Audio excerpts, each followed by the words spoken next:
नमस्कार. आज आपण करणार आहोत अगदी हेल्दी बीन्सची भाजी. या भाजीचं नाव ऐकल्यानंतर तुमच्याही घरातील लोक नाकं मुरडत असतील तर ही भाजी या पद्धतीने नक्की करून बघा, त्यांनाही खूप आवडेल.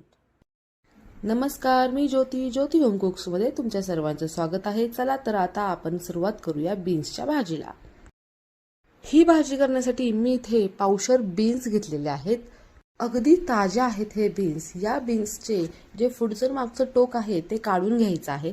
आता ही बीन्स एक एक कापत बसायची नाही, तर सर्वांचे पुढचे मागचे टोक काय ते काढून घ्यायचे आहेत. 4-5 बीन्सच्या शेंगा एकत्र करायच्या आहेत आणि चाकूच्या मदतीने अशा बारीक पीसमध्ये कट करून घ्यायचं आहे. याने आपला टाईम वाचतो आणि तुम्ही बघू शकता आपले बीन्स हे छान कापून तयार झालेले आहेत. तसेच या भाजीला फोडणी करण्यासाठी एक मिडियम आकाराचा कांदा लागणार आहे, एक मिडियम आकाराचा बटाटा घेतलेला आहे, थोडंसं लसूण खोबरं आणि कढीपत्ता घेतलेला आहे. त्याचबरोबर बीन्स ह्या बारीक चिरून घेतलेल्या आहेत. एवढ्या साहित्यामध्ये आपण बीन्सची भाजी बनवणार आहोत.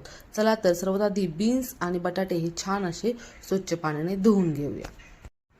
स्वच्छ भाजी धुवून झाल्यानंतर एका कढईमध्ये थोडंसं तेल घ्यायचं आहे. त्याच्यामध्ये भाजीही घालायची आहे आणि परतण्यासाठी ठेवून द्यायचं आहे. त्याचबरोबर थोडंसं मीठ घालायचं आहे, जेणेकरून ही भाजी लवकर वाफू तयार होईल.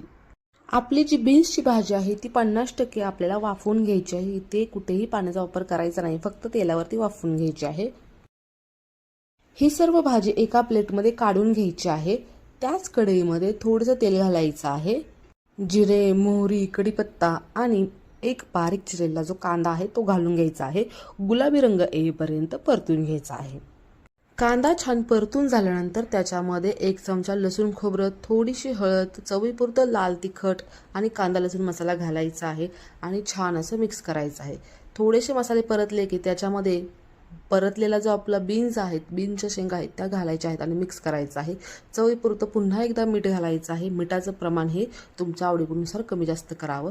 त्याचबरोबर 1 वाटी पाणी यात घालायचं आहे आणि छान असं शिजण्यासाठी बीन्सची भाजी ठेवून द्यायची आहे.